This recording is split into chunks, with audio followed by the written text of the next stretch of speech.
So, Sister Lou, gusto kong, I wanna be straight and ask you Yes. kung bakit talaga tayo magchichismisan ngayong araw. Sige. Pag-uusapan kasi namin ay yung sinabi ni Rudy Baldwin sa kanyang message ng mga nakaraang araw. Anong masasabi mo? Straight to the point. Straight to the point, Rudy Baldwin was really saying the truth kung ano yung vision niya sa kanyang mga, ito yung parang mga premonition to. Dahil sa siya, mas malakas yung power niya dahil since Rudy Baldwin, everyone knows about na magaling siyang mag-predict. Yes. Para sa akin, ang masasabi ko, mangyayari yon. Oh my God. I feel that na magkakaroon ng lindol, pagbaha, maraming nakawan or scam dito sa Milano, Italy. Dahil maraming mga Grabe. OFW dito na, alam mo Nahihilabot yun, ako. maiimbol. Hello mga pamangkin at hello mga katoks. Welcome back to my channel and this is your Tito PJ and this is Tito Mo Talks. Dito na sa Tito Mo Talks. Hello mga katoks. So, andito tayo ngayon and for everybody's information, medyo kakaiba ang ating Tito Mo Talks ngayon kasi we are not actually interviewing normal people. Kakaiba po ang ating guest for today. Ito po si Sister Lou. Sister Lou. Hello, Sister Lou. Kamusta, Sister Lou? Buti naman. Salamat kay Tito PJ. I'm flattered. I'm very pleasure kasi in-invite niya ako para dito sa Katoks. Tito PJ. Tito Mo Talks. Tito Ate- Mo Talks. I call her Ate Lou. Pero most of the people dito sa Milano ay tinatawag siyang Sister Lou. Bakit nga ba Sister Lou ang tawag sa'yo, Ate Lou? Kasi nung malaman nila na may nakikita akong iba na hindi nakikita ng mga normal. Yan ang pag-uusapan natin ngayon. Alam mo yung parang, kasi nga maraming, pag namatay tayo, nasaan na ba tayo Oo. after death? Di ba? Akala kasi nila langit agad ang punta. Pag namatay Yes. ka ngayon, bukas punta na sa langit. Yes. Hindi. May mga spirit or soul wonder na Mhm. marami. Kung marami tayong mga tao, marami ring mga soul wonder na nakakalat. So, Sister Lou, gusto kong, I wanna be straight and ask Yes. you kung bakit talaga tayo magchichismisan ngayong araw. Sige. Pag-uusapan kasi namin ay yung sinabi ni Rudy Baldwin sa kanyang message ng mga nakaraang araw. Anong masasabi mo? Straight to the point. Straight to the point, Rudy Baldwin was really saying the truth kung ano yung vision niya sa kanyang mga, ito yung parang mga premonition to. Dahil sa siya, mas malakas yung power niya dahil since Rudy Baldwin, everyone knows about na magaling siyang mag-predict. Yes. Para sa akin, ang masasabi ko, mangyayari yon. Oh my God. I feel that na magkakaroon ng lindol, pagbaha, maraming nakawan or scam dito sa Milano, Italy. Dahil maraming mga Grabe. OFW dito na, alam mo Nahihilabot yun, ako. maiimbol Uh-huh. sa mga, alam mo yung mga ibang lahi na marunong din magsalita ng language natin, pero magagamit yun do sa mga paggawa ng masama eh. Mga very bad intentions talaga. Yes, puro bad intention to. Kasi hindi naisip ng mga kababayan natin na wag muna dapat magtiwala. Rudy Baldwin was really seems those premonition or vision sa medium niya Oo. na yung paglindol mangyayari yan, yung pagputok ng bulkan, Grabe, yes. sunod-sunod pati yung iba't ibang mga lindol, Ito, no? napipil ko tong pag-ulan, ng pagbaha, and somewhere in Geno, Baliguri eh. Yung okay. paglindol sa may part ng Catania, yung pagputok ng bulkan, yung sa Milano, yung mga nakawan, at saka yung scam ng, hindi ko maintindihan kung anong klaseng gimmick to, pero bagong modus to para sa maraming Pilipino ang magiging involved. Okay, Tsaka- Sister Lou, maputol muna kita, Sister Sige. Lou, sa iyong mga sa iyong mga predictions Pero gusto ko sanang bago tayo lumalim sa ating pag-uusap, gusto ko sanang balikan muna, magbalik tanong sa nakaraan ni Sister Lou nung kabataan niya. Kabataan Saan ba lumaki ko? si Sister Lou? I born and raised in Marinig, Cabuyao, Laguna. Okay, Actually, taga Laguna ka. bata pa lang ako, since pinalaki ako ng lolo't lola ko dito sa father's side. Okay. So sila yung, hindi parents mo ang nakapagpalaki sa'yo?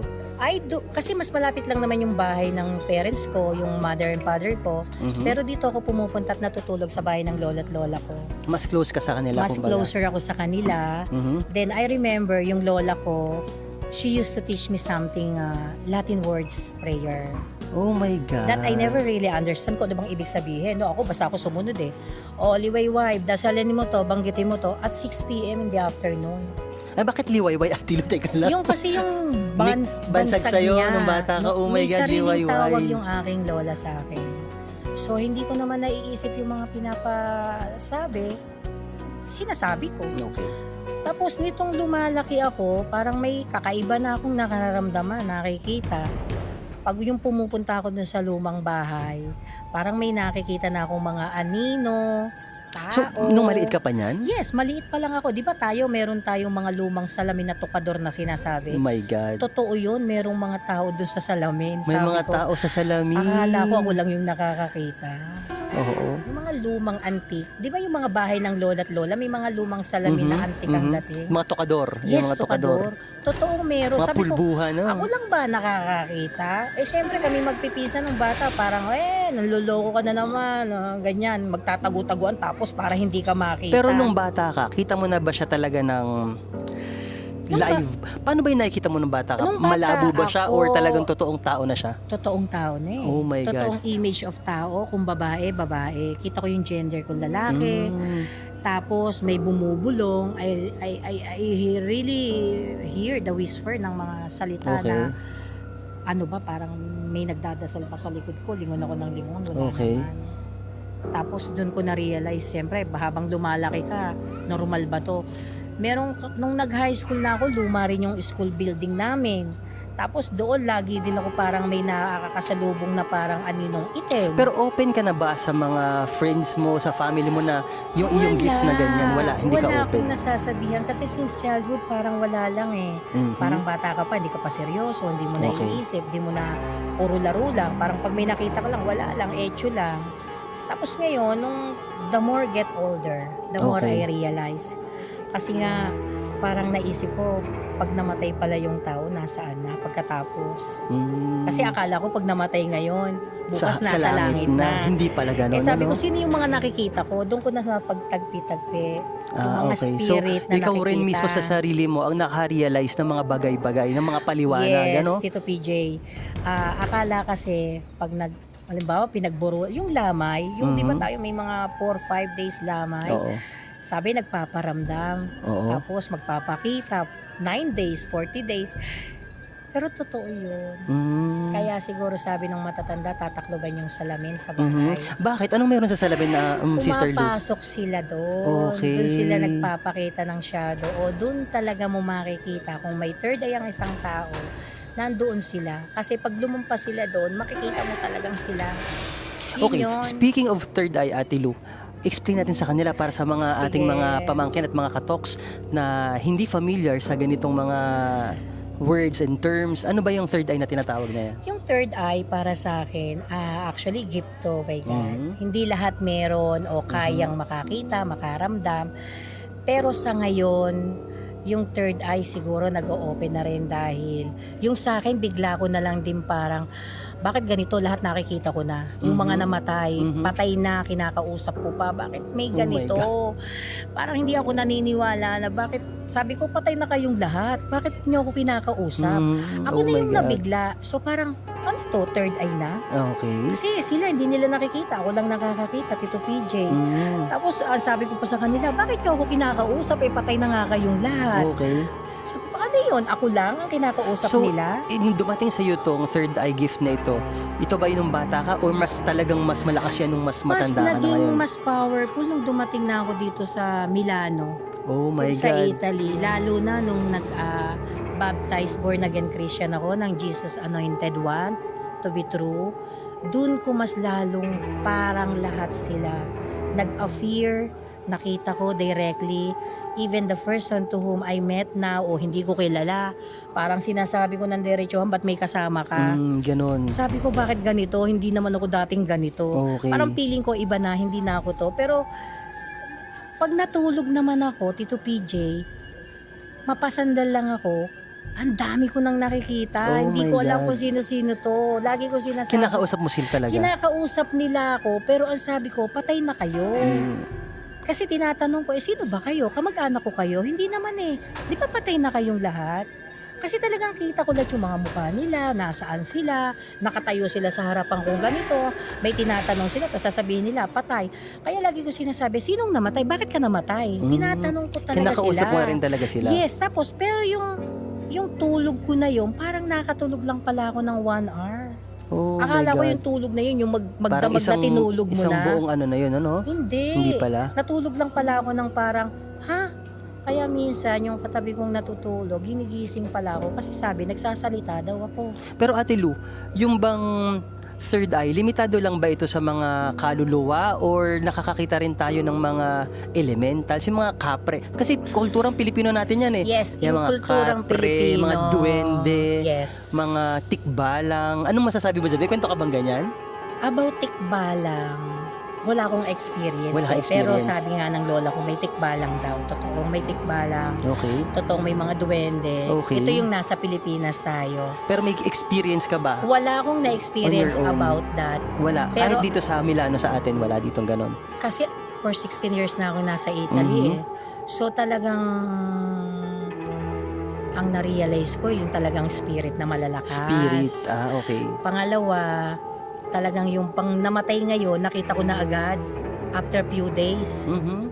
Yung spirit niya, nakita ko agad. Kaya alam kong patay na siya.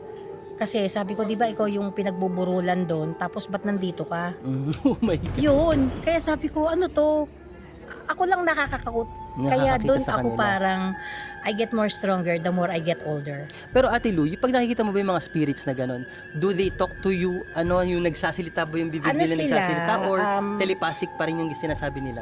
There are sometimes marami dito Italiano dahil nagbadanti ako, okay. matatanda alaga ako. Yung pag mga matatandang siguro sa sobrang katandaan na, nakatingin na lang sila sa akin. Mhm. Parang gumaganon lang, sasaluti, humahawak. Oh my God. Tapos Oh my God, humahawak. Oo, humahawak talaga sila.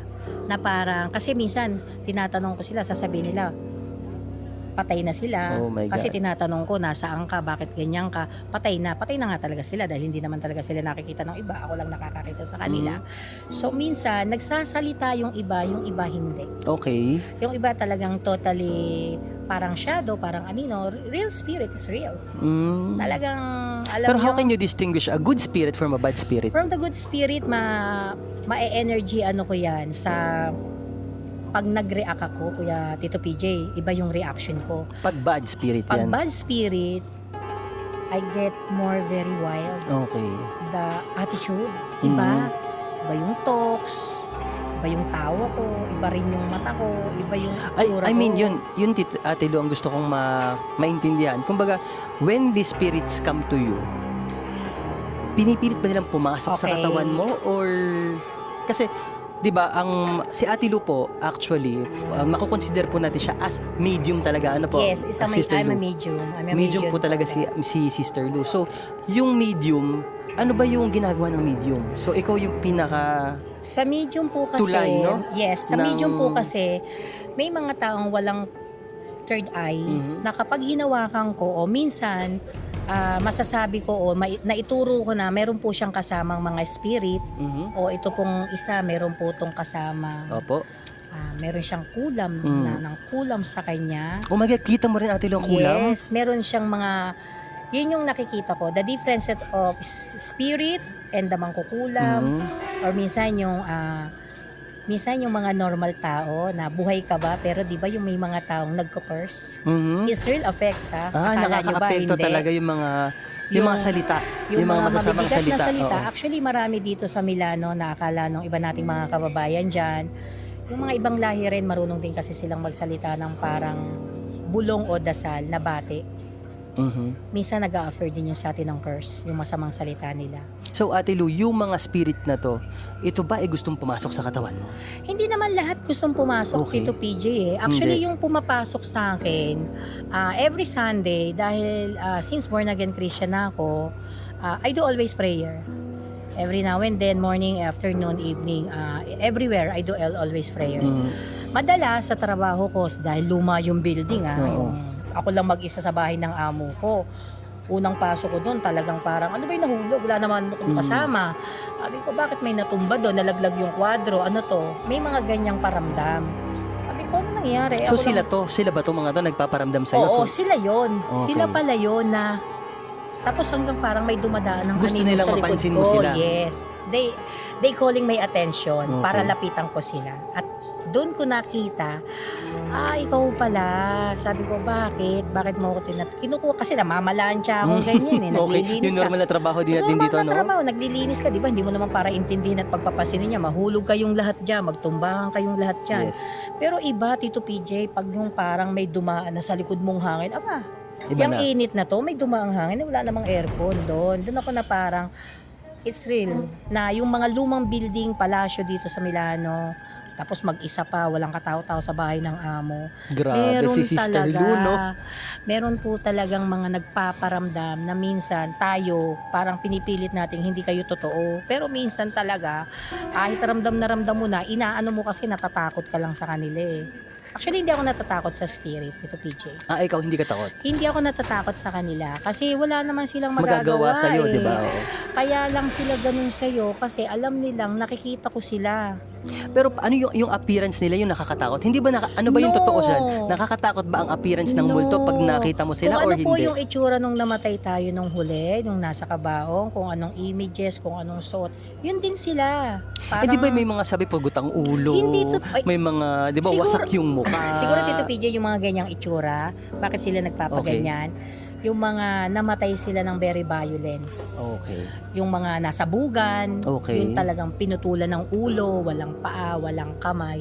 It's real na merong ganun. Pero so far, wala pa akong nakikita dito sa Italia. Okay. Kasi ang madalas kong makita po talaga dito, yung bang mga matatandang namatay, lalo na nung pumasok ako ng ospital ng Niguarda, tandang-tanda ko yun, halos itinawag ko pa sa ate ko to eh.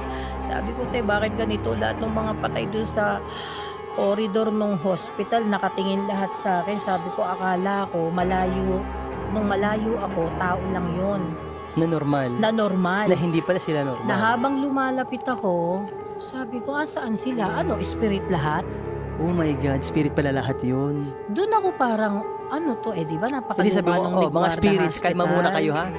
Teka lang, Na isa-isa lang. parang wine-welcome ako that Okay. I'm coming. Oh my God. Kasi nakatingin sila ng nakaganyan eh. Yung 'di ba? So iisipin mo mga tao sila eh, 'di ba? Normal. Patingin sila sa iyo, nakatayo sila doon, ang dami nila mga matatanda, lalaki, babae. Pero wala naman silang sinasabi, basta nakatingin lang sila sa iyo. So yung kita kaya ng mga spirits sa iyo, ano kayang nakikita nila sa iyo? hindi ko Di ba, alam ikaw pero kita mo yung itsura nila. Ang sabi. Pero sa kanila, ano kaya ang tingin ng mga spirits nito sa mga may third eye o sa mga ganyan? Ang sabi nila, kaya daw po parang nakikita ko sila o sumusunod sila sa akin. There are some light behind na parang May liwanag. susundan nila ako na para maligtas sila or para Yes. makatawid sila sa kanilang pupuntahan kung saan ba sila Dapat dapat pumunta. kasi spirit na po sila eh. Saan nga ba talaga dapat pumunta pag namatay? Yun nga, Ate Luz. Ito PJ, kayo ba naniniwala pag namatay ngayon langit na punta mo?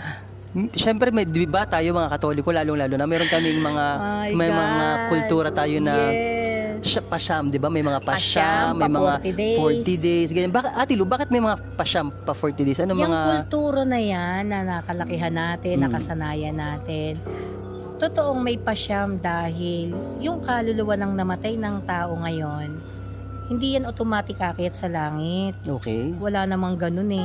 Okay. Sobrang bait mo, Tito PJ. Namatay ka True. ngayon. True. Ano yun, lumipad Langit ka? agad? Oo. Wala pong ganun. Walang Hindi ganun, po yun okay. totoo. Ako, dati, akala ko nung bata ako, sabi ni Lola, pag pupunta ka sa langit kasi mabait ka bait Kaya ka, dapat oo. magbabait ka. Hindi. Titingnan pa pala yun sa 9 days, sa 40 days, or even more years na kung ano yung ihahataw sa'yo at kung saan ka dadalhin. Okay. Kung sa Hades, Oh my sa God. langit. Yun yun. Pero naniniwala ba kayo sa purgatorio? Yes, that is real also. Maraming hindi tumataas dito kasi akala nyo babait ninyo, no? Pero totoo po na merong purgatory, merong hell, at meron ding Hades, at meron ding heaven, paradise. Okay. Marami-rami tayong mga destination na mapupuntahan, Tito PJ. Depende sa ginawa mo nung buhay Oo, ka, ha? mm. Baka sabihin mo naman, mabait ako, ba't ako napunta dito? Pero naloloka ako sa mga YouTube ko din nakikita, meron ding mga nakapunta raw doon sa hell, tapos nakita ko si ganito, nakita ko si ganyan, may mga ganun, no? Marami nga sa Grabe. ngayon, actually nakikita ko na Tito PJ yung sabi nila, yung mga multo na yan, bakit napunta dito, bakit nakita ko sa ganon. Oo, di ba? Kasi yung spirit, naglalakbay po kasi Lakbay yan. talaga siya, no? Di ba, hindi naman sila yung tao. Akala nila yung spirit mo pag namatay, nasaan yan? Nasa langit na. Hindi pa. Naglalakbay sila dahil hinahanap nila kung saan sila ilalagay ni Lord. Alam mo, ang daming pwedeng pag-usapan talaga dito sa spirit na to. Diba? Kasi ang dami nating hindi alam tungkol sa ganitong Marami po kasi hindi mundo. paniniwala. At na si saka- Ate Lu nalalaman at nakikita niya. Tulad halimbawa, Ate Lu, ang spirito ba naglalakad ba o hindi? Lumilipad, di ba? Naglalakad po sila para Okay, tayo. parang tao din. lang din. Nauuhaw, naiinita na rin sila. Oh my napapagod. Kasi yung akala mo namatay ka ngayon. Mhm. Sabi nila, you may rest in peace. Paano ka magiging peace Peace. na agad? Yung kaluluwa mo, Roaming pa. naglalakad ka kung saan-saan Oh ka my dinadala God. ng paa mo, kung saan-saan ka nakakarating. Minsan nga, meron akong napuntahan na yung spirit, sabi niya, nasa madilim siya. Oh my God. Nandun siya sa mainit na bahagi na malapit sa parang kumukulo ng apoy. Oh my God. So O, hell diba? na yun. Oo, pero hindi niya masabi kung hell ba ang tawag doon kasi hindi niya alam na may hell. Akala niya, alam mo yung syempre pretending pa rin naman na hell na ba to? Asaan na ba ako? Hindi niya masabi sa sarili. Ang sabi lang niya, pag tinanong ko, nasaan ka ba? Ang init ang init sa likuran ko kasi may kumukulong apoy dito sa likuran ko. Anong ibig sabihin nun? Tapos ang dilim, may kasama ka. Wala akong makita, ang sikip, napakainit, uhaw na ako. Kaya minsan talagang ang mga spirit ito, PJ, depende sa ating mga nagawa o ginawa nung buhay tayo Oo. Siguro Kaya pag dapat mabait. magpakabait tayo, Yes, Ate Lu. kung mabait ka talaga. So, Sister Lu, nandito ngayon sa akin yung sinulat ni Rudy Baldwin noong August 5, 2026. So nito lang, Yes, mga siguro latest niya, to, no? last Ang week. sabi niya, last week to, di ba? Italy Vision. So, di ba? Italy Vision. Mga OFW sa Italy, maging maingat ang lahat. Sa vision ko, may isang modus na mangyayari pa lamang. Ibang lahi ito, ngunit karamihan Pilipino na may pamilya at nakapag-asawa na sa ibang bansa at mga OFW ang halos naging biktima. Yes. Nakakalungkot lamang dahil maraming OFW nakulong kung hindi maging maingat at alerto. So may madaming makukulong, sabi niya. Mahirap ito paniwalaan, pero ito nakikita ko. Ang ginagawa ng suspect ay kakaibiganin ka muna nila. Tatlong modus ginagawa nila na kung saan karamihan ay naging biktima ay Pilipino. Unang ginawa nila ay kakaibiganin ka muna nila. Gagawa sila ng krimen na kung saan hindi mahagip ng CCTV o sa lugar na walang CCTV, kukuha sila ng bagay na galing sa'yo at yun ang gagamitin nila para ikaw mismo ang maituro. So para i-frame up ka, no? Frame up ang ibig sabihin dyan ni Rudy Baldwin. Kasi nga tayong mga Pilipino, sa sobrang matulungin no? Yan, totoo yan. Sa sobrang Ate Lu. matulungin, akala natin lahat kaibigan na dapat Totoo maniwala yan, Ate na. Lu. May mga ibang lahi talaga na kukunin yung tiwala mo Pero alam na alam nila kung saan kanila dadalhin na walang camera. Tayo naman, palibhasa, kilala natin. Akala natin hindi tayo lolokohin. Oo. Talagang dapat mag-ingat tayo sa ganyan, Tas- Tito PJ. tas sabi Maraming nito, manloloko. Karamihan ibang lahi ang gagawa ng modus, Ate Lu. Marami, pero sa Pilipino sila mandadamay. Yun na nga lamang mga ibang lahing nagnanakaw. Ang ninanakawan, laging Pilipino Oo, yun na nga, no? Yun lang, Kasi alam nila ang Pilipino maraming Yes. dalang pera sa... doon pa lang sa bago, po, sa wallet, sa ganung no? ano pa lang po, mga Pilipino, ang magnanakaw, ibang lahi din naman. Hindi naman Oo. Italiano. Huwag na tayong mag-mention ng ibang lahi pa. Pero hindi po Pilipino ang nagnanakaw. Pero mga Pilipino po lahat ang ninanakawan. Pero ito, Ate Lu, ang sabi, hindi sila Pilipino, pero marunong sila magtagalog. Hindi ganun kagaling, ngunit alam nila magtagalog. Ang isang modus naman nila tungkol dito sa mga bagay na personal info ng pinagtatrabahuhan o Yes. isang katiwala na alamin lahat ng details ng amo nila at doon nila gagawin ang pakay nila. Ngunit maituturo naman na may sala ay Pilipino na pinagkakatiwalaan. Dahil yan yung parang, alam mo yung ikaw yung katulong doon sa bahay na yon, tapos ikaw naman may kaibigan kang ibang lahi na nagkwento ka ng kung ano ng impormasyon tungkol doon sa kwento mo, ayun, napagplanuhan na. Oo. Kaya dapat maging maingat talaga. So, ibig sabihin tungkol ito sa mga... Kasi totoo naman na ang trabaho natin dito usually ay bahay. Yung tinatawag Yes, natin marami. na Para tayong mga caretaker na. golf, ganyan, badante. Yes. So, ang target nila ay yung mga mayayamang amo, no? Yung Pwedeng ganun, mayayamang amo po yan, Tito PJ, na tayong mga Pilipino more than 10 years, 15 years. Oo, sa amo. Halos alam na natin lahat ng information kung nasa na mga mahahalagang bagay ng mga gamit ng amo. Tapos ikaw naman, medyo madaldal ka, palakaibigan ka sa ibang Oo, lahi, di akala ba? mo naman totoong kaibigan na doon sila minsan nakakapag-isip o gumagawa ng hindi mag-ingat maganda. tayo, no? Kasi Mag-iingat po maaari talaga. daw tayo makulong, sabi nila. Tayo, kumbaga Pilipino ang ididiin natin. Kasi tayo yung katulong dun sa bahay na Oo, yun eh. diba? Paano nalaman sinong nagsabi? Eh di yung pangalan mo ididiin doon, Tito PJ. Oh, ito Ate Lu, meron pa. May 2 OFW na tinapos ang buhay nila. Yes, sa stress, Ang na isa, depress. ang dahilan ay skandal ng dahil sa kahihiyan. Yes. Uulitin ko mga OFW sa Italy, maging maingat sa lahat ng gamit o bagay at personal info Yes. dahil ang mga taong ito may kalahin natin nakasabwat ng dahil lamang sa pera Dahil kaya lamang sa ipapahamak pera. ang kapwa nila. Mahalaga ang pag-iingat. Yung mga dinideliver na ano, ang May dami sinabi doon, dito Ate Lu, laki malapit ng- siya sa mataas na tower na kung saan may mga coffee shop at ang isa sa malapit lamang ito sa historical place. center. May nakita akong OFW na nasawi dahil sa aksidente sa karagatan. Hindi lamang sa dagat ang aksidente, maging sa lupa at himpapawid. May nakita akong ano ba yun? Nilahat na ng Italy, no? Rudy Baldwin, teka lang. Parang lahat na ata ni Rudy. Nilahat ata ni Rudy Baldwin maraming ito. mangyayari po kasing si Rudy Baldwin sa prediction niya. Marami siyang nakita sa vision Ang sabi na niya, yan. huwag matakot. Sabi niya, hindi pa ba nakakatakot ang sinasabi ni Rudy Baldwin, Ate Lu? Grabe, sabi niya, huwag daw matakot. Kasi oh. ang message kasi dito ni Rudy Baldwin, mag-iingat po tayo at lahat naman po ay marunong magdasal. Kung ang lahat ay marunong magdasal at nag-iingat, maaaring hindi to mangyari o maaaring hindi ikaw ang kasama sa pangyayaring yan. Kagaya nung panghipapawid na eroplano, Oo. may babagsak Oh na my sinabi God. siya. Maaaring hindi ikaw doon ang kasama kung marunong kang magdasal o maliligtas ka kung ikaw ay naniniwala sa Diyos. Ito ang sabi ni Rudy, Ate Lu, hindi po ito pananakot. Ito po ay isang babala na Yes. dapat paghandaan ng lahat. Mm. Sa mga mahilig mag-swimming, o ayan, August, Ate Lu, maging maingat lamang ang lahat dahil may OFW ako nakita ng mga aksidente sa karagatan at nasawi ito. Malulunod.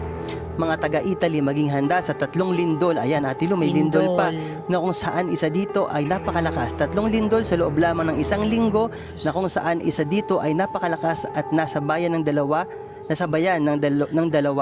ng ibang bahagi ng Italy na siyang Yes. dahilan kung bakit nga nagka-tsunami ng biglaan at mabilis ang pangyayari ng eruption din ng 2 bulkan sa Italy. Yes. Ay lahat ng Italy, Rudy Baldwin. Grabe. Marami po. At wag daw matakot. Marami pong si Rudy Baldwin, no? Hindi, ang lakas kasi ng prediction niya dito kasi alam niyang maraming Pilipino dito. May nag-ask kasi sa kanya na i-predict niya ang Italy dahil maraming OFW dito. Okay. Kaya ganun. Kaya mas inano ni Rudy Baldwin ngayon na iposto, maraming tataas ang kilay, hindi maniniwala. Nasa inyo na yon. Subalit hindi naman para pananakot, hindi to sa pananakot. Ito ay awareness sa lahat dahil marami tayong Pilipinong nandito sa bansang Italy. Pero ang main daw talaga, Ate Lu, na kailangan nating paghandaan ay yung lindol na magaganap. Yun ang sinabi niya dito sa... Lindol talaga namang may lindol na darating dito sa Italy. Lindol is somewhere in Genova, Catania. Somewhere in Maging alert. Fart. Pero Ate Lu, Yan. ikaw ba, as may third eye o yung may gift ka na ganito, Ang may, sa akin, may kapasidad ka bang makapag-predict din ng future? okay, ang nape-predict ko hindi ang nakikita kong prediction since Pilipino ako. Pilipinas ang nakikita ko.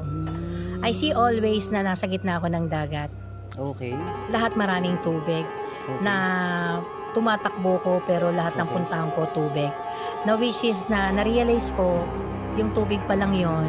Ito nang nangyayari ngayon sa atin. Yung ulan ng ulan. Yung La Nina, na puro baha. nahabagat, yun. Yan na yon.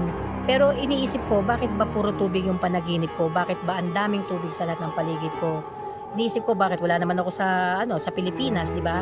So, nung naisip ko na, Pilipinas, dahil ngayon tag-ulan sa atin, yung habagat. So yan pala yung Hindi nakikita pa mo na bagyo dati. to hindi pa bagyo to Nape-predict ko minsan Pilipinas eh. Ba, kung tatanong kita, Ate Lu, 2027, ano ang nararamdaman mo? Nararamdaman ko 2027 ano ko ngayon, saan, o yung in general. In general, sa Pilipinas, dahil yun ang ano In natin. Pilipinas, by next year 2027, masasabi ko ito, hindi mababawasan yung pagnanakaw eh. Hindi pa mababawasan, hindi pa rin matatapos. Although, meron pa rin pagbaha, maraming sunog, nakawan. matitinding krimen, maraming mangyayari pa rin. Kasi hindi pa rin maiaayos ang Pilipinas na kung ano tayo noong kay Presidente Duterte. Hindi to sa politics ha, pero dahil nga ang namumuno ngayon sa atin ay hindi magaling, marami pa pong mas, alam nyo yun, pababa ang economy ng Pilipinas. Oh my God, That's bababa I pa see in the lalo. Philippines for the next 2027. Kaya nga iniisip ko nakakaawa ang mga Pilipinong naninirahan sa Pilipinas kasi hindi talaga sila yayaman. Lalo na sa mga ordinaryo ha. Mhm. Babaha ngayon, babagyo, lilindol. Ang daming calamities. Tumutulong man sila para lamang sa pagkain. Pero para maiwasan o mabawasan kung papaano at saan, walang solusyon yung gobyerno. Ang daming mamamatay sa atin. So Ate Lu, yung mga prediction na nangyari ni Rudy Baldwin at sa mga nakikita mo, ano sa tingin mo ang tanging magagawa nating mga Pilipino para hindi dumating sa atin yung mga ganitong prediction o kalamidad o yung mga lindol, minsan yung wala mga tayong magagawa? Ang the only way kasi lahat tayo naniniwala at nagdadasal. Yes. Yan. So napakalakas talaga ng power of prayer. Yes, the strongest, the biggest, ano yung pinaka matinding weapon lang meron tayong pangahawakan, dasal lang po, pananampalataya sa Diyos. Okay. Kasi po, kahit anong gawin nyo, lilindol po talaga yan. Kasi God creates all this. Hindi naman tayo gumawa ng mundo, hindi tayo ang Siya yung nakalikha. may decision yan. Siya eh, no? lahat ang may holds nito. At bakit niya pinararanas to ngayon? Kasi marami sa atin ang nakakalimot ng magdasal. Lalo na ang Yes. Pilipinas. Ang dami hindi ko sinabing lahat ng tao sa Pilipinas masasama, pero ang maraming tao sa Pilipinas ngayon, ang daming gumagawa ng hindi maganda, Tito PJ. Kaya maraming mangyayari sa Pilipinas na pagbaha, paglindol, sunog, nakawan, patayan. Hindi po natatapos eh. Kaya ang pinaka main talaga bilang Pilipino, magdadasal po lagi tayo. Minsan nga kahit nag-iingat ka pa talaga eh, kung talagang ikaw yung nandoon eh, ikaw talaga. So wala tayong magagawa talaga. Wala din, po no? talaga So tayong dasal lang magagawa. talaga ang pwede nating Yung magawa. pagdadasal Ate Lu. po talaga kung tayo marunong magdasal, yun po yun. Maliligtas po talaga tayo through on our prayer. Okay. Yun So po. ayun, ang dami-dami pa namin pag-uusapan ni Ate Lu. Kaso, Diyos ko, isang oras aabutin tayo dito. Abutin tayo isang oras. Oy, maraming salamat sa Iper Portelo for letting us vlog dito bago natin kalimutan, no? Gusto mong hanapin natin kung sinong kasama ni Tito PJ ngayon. Pwede ba nating, di Kasi ba? hindi po kasing Oo, pagka di po ba? kasing sa reaction ko. Medyo mahirap, no? Napipil na po kasi nito eh. Oh, yes. Na meron po kasi rin siyang kasama. Ayan. Meron po kasi rin siyang kasamang spirit na sumusunod sa kanya. Kaya, Ate pero Lu. hindi siyang nararamdamang iba. Yes. Pero hindi ko po kasi kaya ngayon dahil nasa in public po kami ngayon. Oo, pero Ate Lu, meron akong mga clips na nangyari dun Yes. sa first time nating na-encounter. Kung pwede ko bang i-share Yes, sa kanila? pwede niyong, pwede niyong I-share ko makita. sa kanila yung mga, just yung sa akin lang naman, hindi Pwede na yung sa mga naman sa kaibigan actually, ko. yung mga taong minsan kasi hindi basta naniniwala sa ganito. Yes. Pero Hindi just lahat. in case, sa mga gustong ma-meet si Ate Lu at Kung gusto niyo po akong ma-meet, nandun lang po ako makausap ng kaunti, saan ka pwede nilang ma-meet? Saan kanila pwede makontak? Nandun lang po ako sa Jesus Anointed One ng every Sunday Away, sa Via nandun Magrelio number 10. Doon nyo lang po ako makikita. Maraming salamat, Ate Lu. Diyos ko, gusto ko pa talaga ng mahabang Maraming kwentuhan. question, mahabang Kaso, kwento. babalik tayo. Sige. Sana may part 2 to, part 3, part 4. Para sa mga question and answer Oo. na merong gustong magtanong, Tito PJ. Thank you pwede very naman much, Ate po. Lu, for You're letting me welcome. interview A very you. pleasure, Thank you. ha? Thank you. Maraming salamat, And this Ate video Lu. will gonna be revealed for another, 5 to 10 years. Mag-trending. Oy, thank you. Remember this, Tito PJ. Nangingilabot ako. Kasi ibabalik tong video na to eh. Sino ba yung katoks mo noong 5 years ago na yon? 5 years ago, Yes. sige. Thank Ah, you diba? very much. Thank you very much. Maraming salamat, Nangingilabot Tito pa rin PJ, ako, ah. Ate Lu, hanggang dito. Eh kasi na-overwhelmed ka Hanggang sa mga dito yung sinasabi ko. ko. Ayun nga, so pag-closing na ako, Ate Lu, thank you very much mga katoks, mga pamangkin for watching and for supporting. So, yun lang, gaya ng lagi kong sinasabi, it's very hard to make it big in a different land like Milano. Kaya magsumikap ka, baka one day ikaw na ang kasama ko dito sa Tito Mo Talks.